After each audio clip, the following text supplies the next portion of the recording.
On early edition at 6 tonight, allegations that the country's intelligence agency meddled in last year's presidential election have been haunting the nation's top office. President Park Geun-hye for the first time speaks up about the matter and vows to make sure those involved are held accountable. The ruling Henry Party ruled Wednesday's by-elections. It represents a crucial victory, one that is expected to help the party regain momentum after a series of image-tarnishing scandals. Just when momentum seemed to be behind a resumption of the long-stalled six-party talks, North Korea finds yet another excuse not to budge. Pyongyang says they're offended by U.S. Secretary of State John Kerry's recent remarks and expressed an unwillingness to come back to the negotiating table. Stay with us for these stories and more.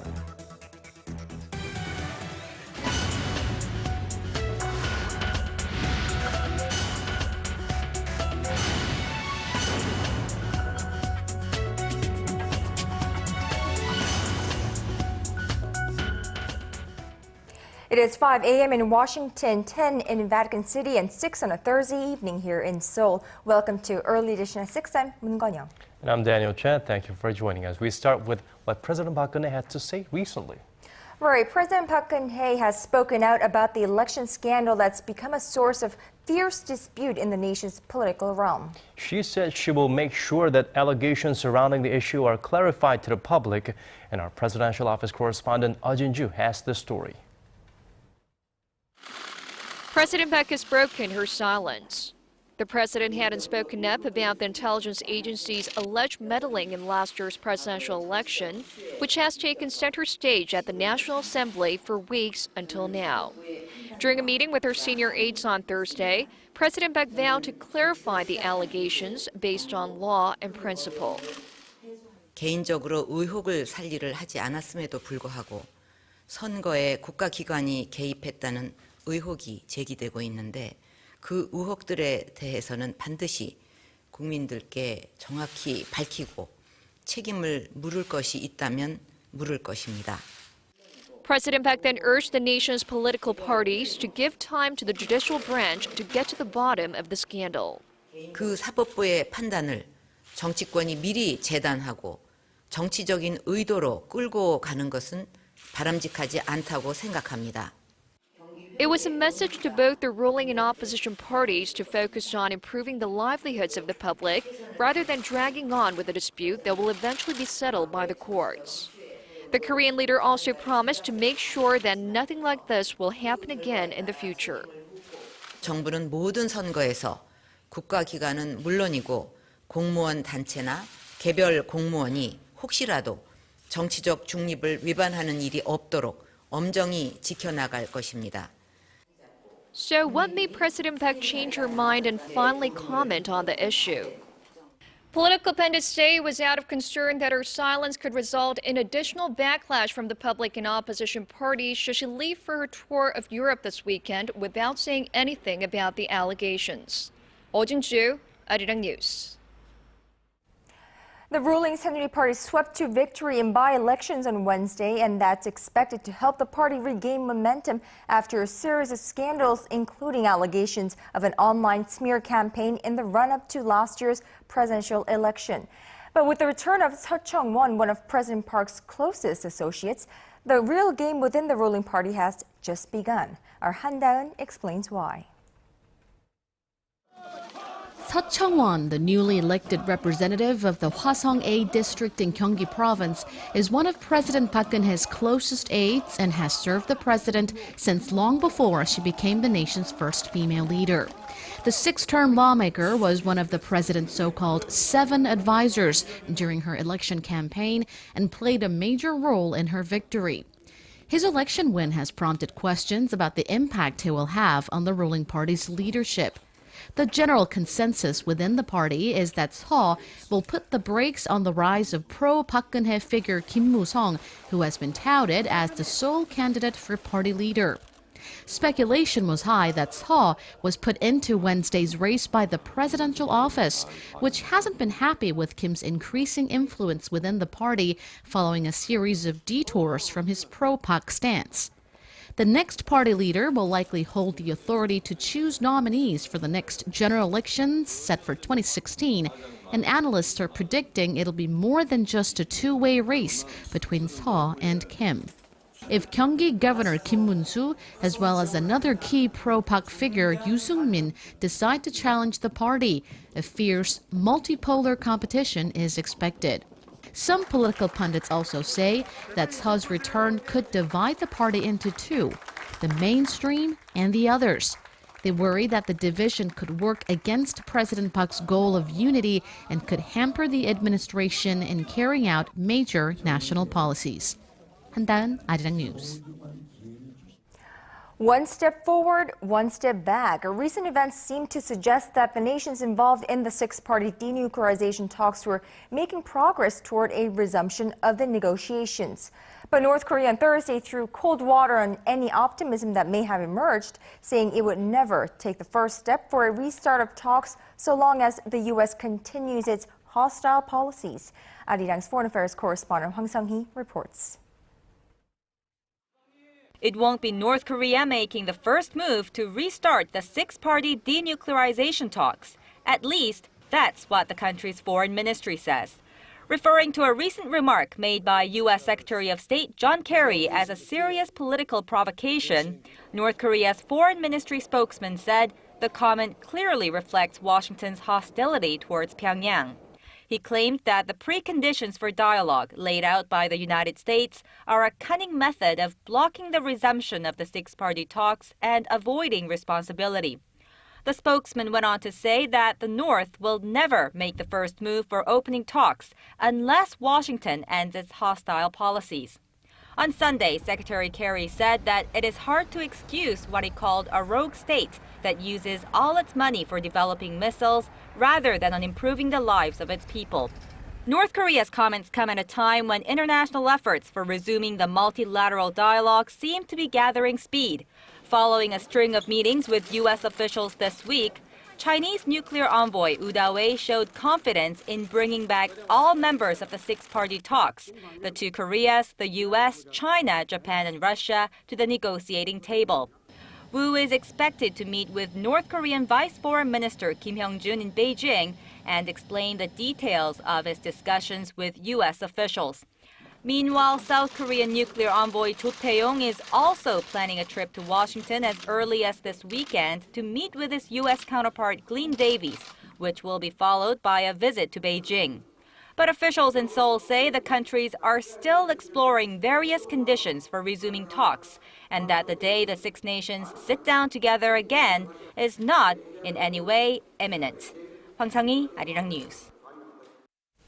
Meanwhile, South Korea and the U.S. concluded a sixth round of military cost-sharing talks in Seoul, but failed to narrow their differences on the main sticking points.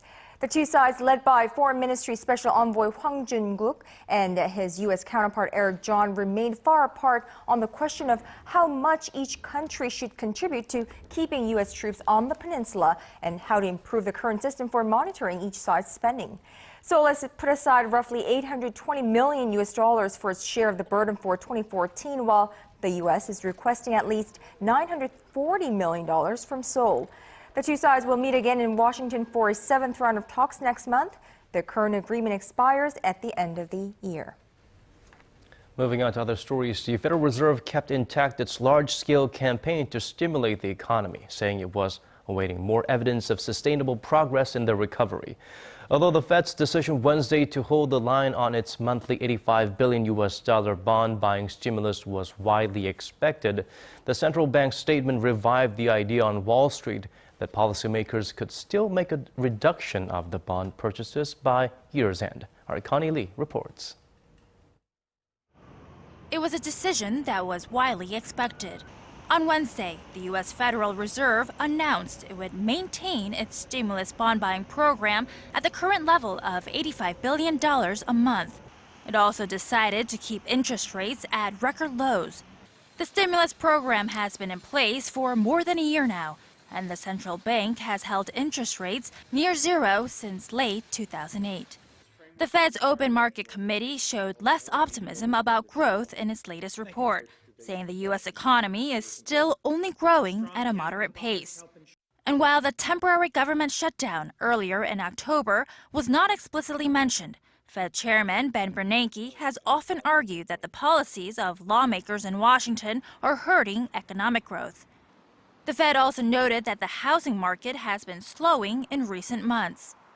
Some positive news, though, with the Fed saying consumer and business spending has been picking up. In the meantime, two separate reports also released on Wednesday supported the Fed's decision to continue with its stimulus policy. One report shows that private sector employers hired the fewest number of workers in 6 months in October. And the other report showed the U.S. Consumer Price Index is still showing benign inflation. Connie Lee, Arirang News. And former managing director of the International Monetary Fund, Dominic Strauss-Kahn, has warned of a possible international crisis over foreign exchange rates. During a keynote speech at a conference in Seoul on Thursday, he said that the U.S. Federal Reserve's expected cutback on quantitative easing could cause emerging economies to face foreign exchange rate pressure. Strauss-Kahn added the scaled-back monetary policy in the U.S. could attract lump sums of capital back into the U.S. market from emerging countries, which would weaken their foreign exchange rates against the greenback. He also mentioned that emerging economies are not equipped to handle such a situation and raised the possibility of another global crisis like the one seen back in 2008.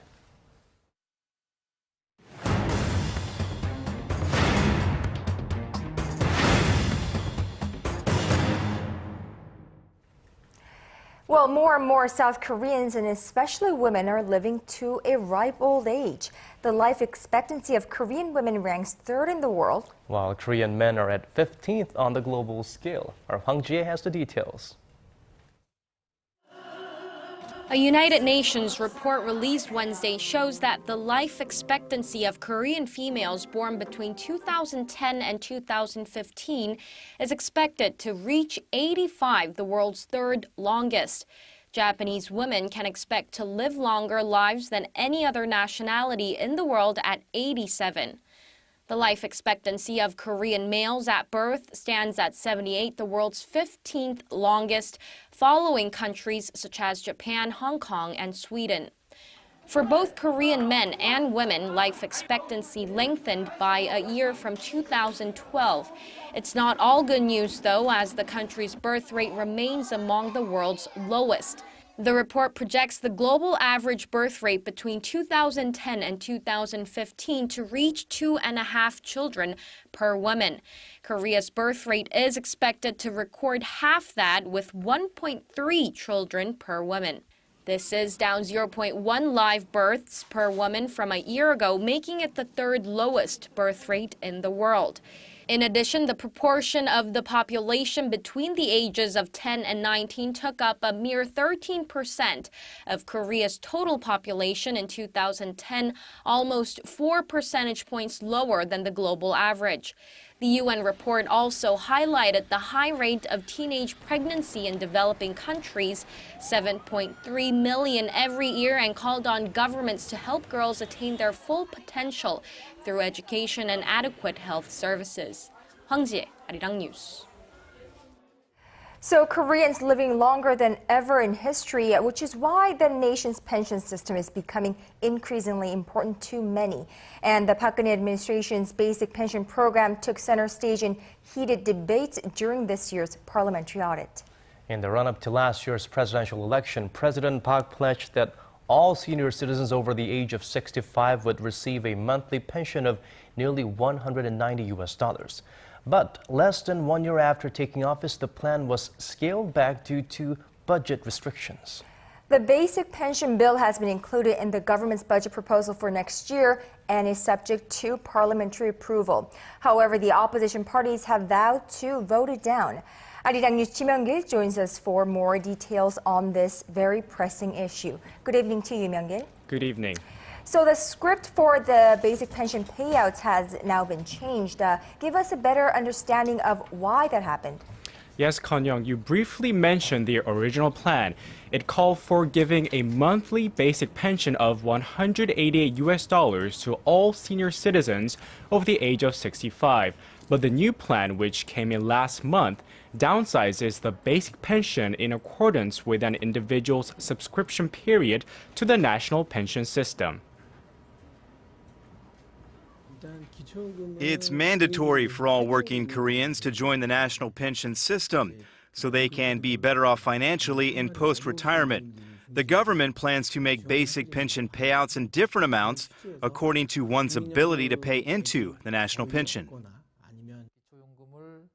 I agree on the fact that the government has decided to pay the basic pension program to the poorest 70% of senior citizens aged over 65. But it does not make sense to say that the government will pay the basic pension in accordance with the duration of their subscription to the national pension. If a Korean citizen has subscribed to the national pension for less than 11 years, the recipient will be able to receive the full basic pension allowance of $188. But if you have paid into the national pension for more than 12 years, you will receive between $94 and $188. If you have been subscribed to the plan for more than 20 years, then your basic pension will automatically be halved to $94, as you are presumed to be better off than others.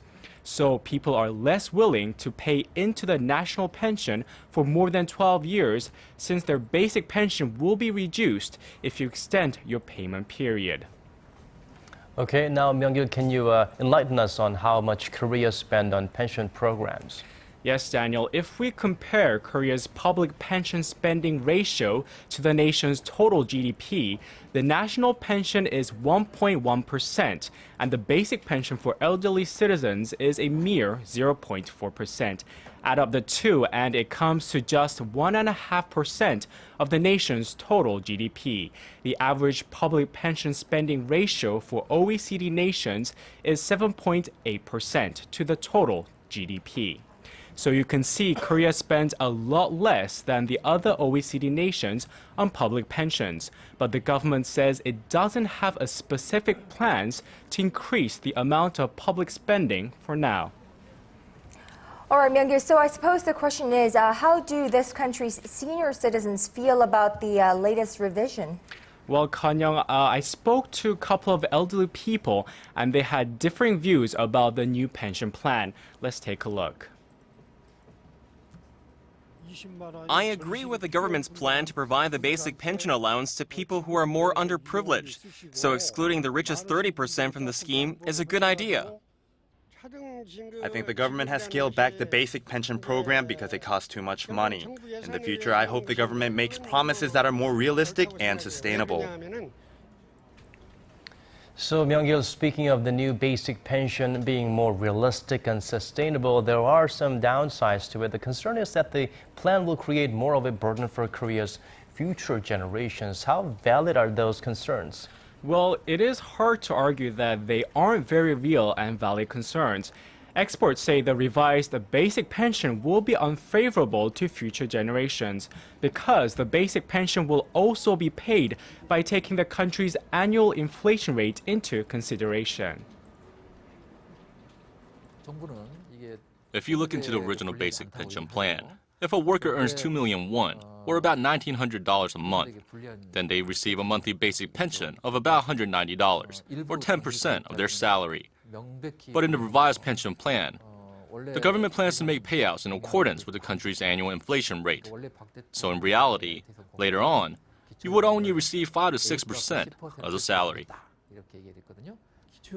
The government has decided to pay the basic pension according to the country's annual inflation rate because taxpayer money is used for the basic pension, unlike the national pension, which is a form of individual insurance.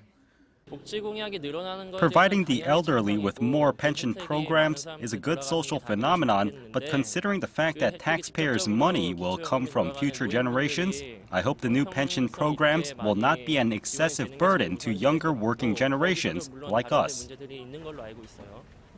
Right, Myung-gil, so definitely not an issue with an easy way out.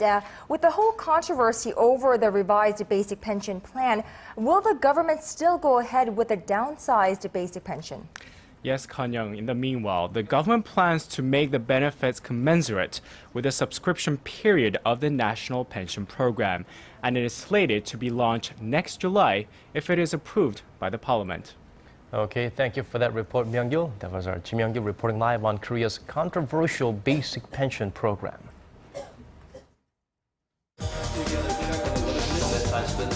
Digging deeper, getting to the bottom of stories that impact your life. Talking with you on air and online.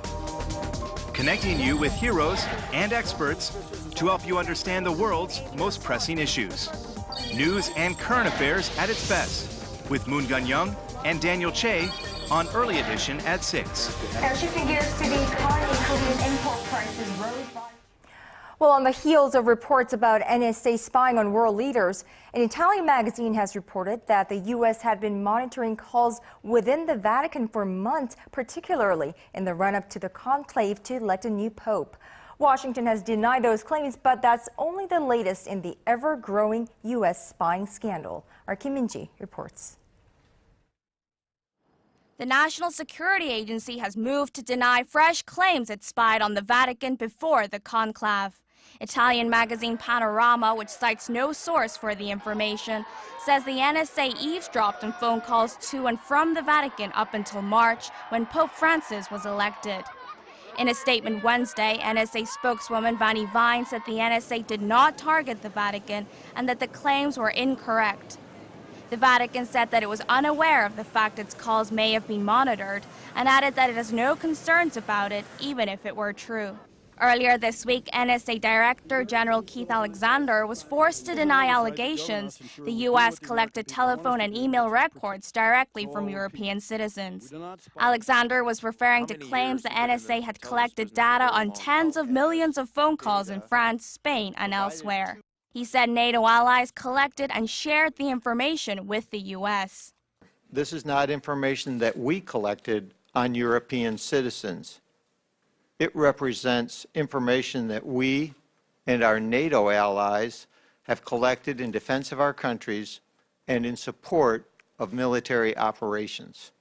Washington has come under fire after reports the U.S. had been tapping into the phone calls of German Chancellor Angela Merkel for years. German officials are at the White House to address the allegations. The reports come at a time when the White House said it will review its surveillance activities and consider toning down their scope. Kim Min-ji, Arirang News. And the NSA continues to be in the hot seat. The chief of the embattled National Security Agency has denied a new report that claims his agency tapped into Google and Yahoo's data centers around the world, citing documents provided by former NSA contractor Edward Snowden and interviews with unnamed officials. The Washington Post said the NSA has secretly broken into the main communications links that connect Yahoo and Google overseas data centers. NSA Director General Keith Alexander said it never happened and called the report factually incorrect. He added that the NSA gains access to data by court order and it would not be breaking into databases. Google and Yahoo both deny any involvement and say they have never given access to their data centers to the NSA or to any other government agency.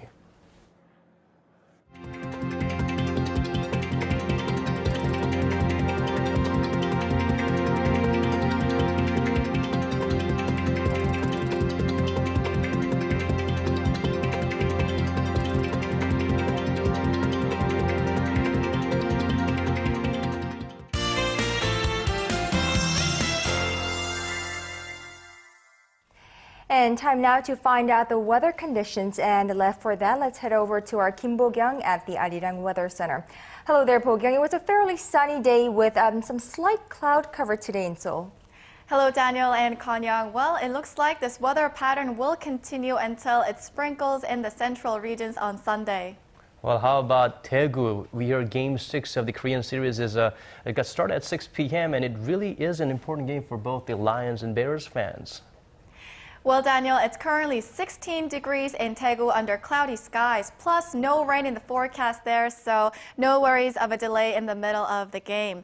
But those of you in the Gangwon province should have an umbrella handy because there may be light passing showers tomorrow morning. Also, those of you in the central and west coast regions will wake up to foggy mornings, so please be careful on the roads.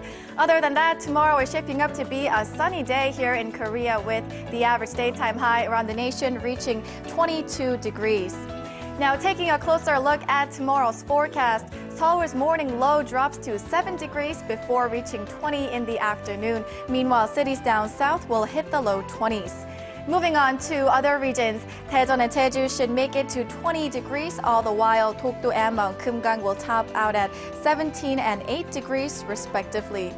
Well, that's all for now, and back to you guys. Thank you for that, Po-kyung. And we've come to the end of our newscast once again. Thank you for watching. This has been Daniel Che. And I'm Moon Gun-young. Thank you as always for being here with us. Hope you enjoy the rest of your evening, and we'll see you right back here, same time tomorrow. Good night.